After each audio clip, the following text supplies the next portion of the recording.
Now the next point is main reason to study about economy or economics is scarcity. हम economy और economics इसलिए पढ़ते हैं because of scarcity. अब means scarcity means क्या होता है? किसी भी चीज़ की कमी होना, किसी भी चीज़ की कमी होना. उस चक्कर में हम लोग इकोनॉमिक और इकोनॉमी पढ़ते हैं. आगे देख लेते हैं. देखिए अब what is the meaning of scarcity. हमारा स्कैरसिटी मीन्स क्या होता है?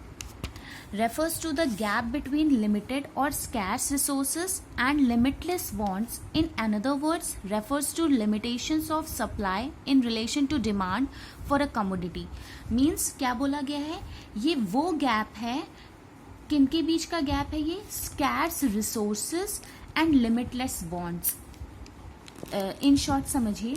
फॉर एग्जाम्पल मान लीजिए हमारे जो मेन वर्ल्ड में, हमारी अर्थ में रिसोर्सेज स्कैर्स हैं, मतलब रिसोर्सेज की कमी है. हम if we are talking about the natural resources तो उनकी कमी है, बट हम लोगों के लिए वो मतलब हम जितने हैं नेचुरल रिसोर्सेज उस हिसाब से कम है.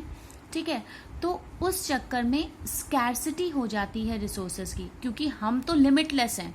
हमारी पॉपुलेशन बढ़ती ही जा रही है, कम नहीं हो रही है. मतलब कम भी होती है लेकिन ज़्यादा बढ़ती है, लेकिन रिसोर्सेज क्या हैं? बहुत लिमिटेड में हैं. तो ये गैप होता है स्कैर्स रिसोर्सेज और लिमिटलेस वांट्स. मतलब हमारी वांट्स और स्कैर्स रिसोर्सेज के बीच का जो गैप होता है वो हमारी होती है स्कैरसिटी. ठीक है.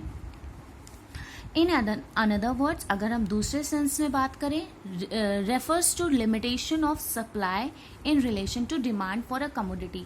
अगर हम इकोनॉमिक्स के उससे देखें तो ये सप्लाई जो होती है, किसी भी प्रोडक्ट की सप्लाई और किसी भी प्रोडक्ट की डिमांड. मतलब मान लीजिए हम अगर हम कोई भी, मान लीजिए मेलोडी टॉफ़ी की बात करते हैं. ठीक है, मेलोडी टॉफ़ी. ठीक है, अब मान लीजिए इसकी सप्लाई जो है वो 1 डे में, ठीक है, 1 डे में 100 पैकेट्स है.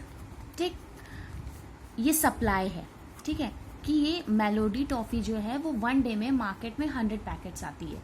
बट डिमांड, हमारी डिमांड क्या है? 150 packets in 1 day.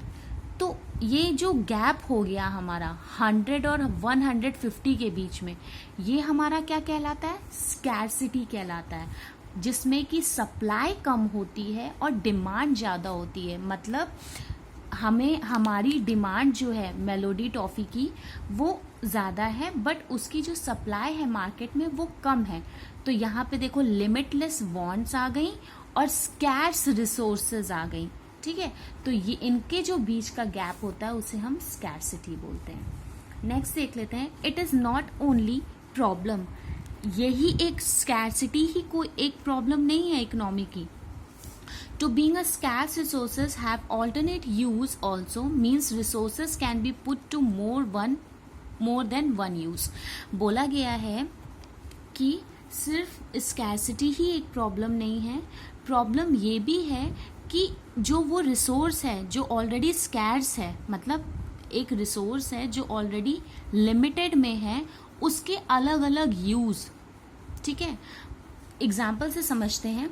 Land, if we talk about land then it has many uses like for growing crops, building schools, roads etcetera. मान लीजिए लैंड है. अब अर्थ में लैंड तो लिमिट ही है, ऐसा तो है नहीं कि हम कहीं और लैंड बना लेंगे जाके. ठीक है, लैंड तो लिमिट ही है, लेकिन लैंड के यूज कितने हैं? कई सारे ऑल्टरनेटिव यूज है, मतलब डिफरेंट यूज है. ऑल्टरनेट मतलब डिफरेंट यूज होना. उस लैंड में हम लोग क्रॉप्स भी उगाते हैं, बिल्डिंग्स भी बनाते हैं, स्कूल्स भी बनाते हैं, रोड्स भी बनाते हैं. तो इसके डिफरेंट यूज है ना.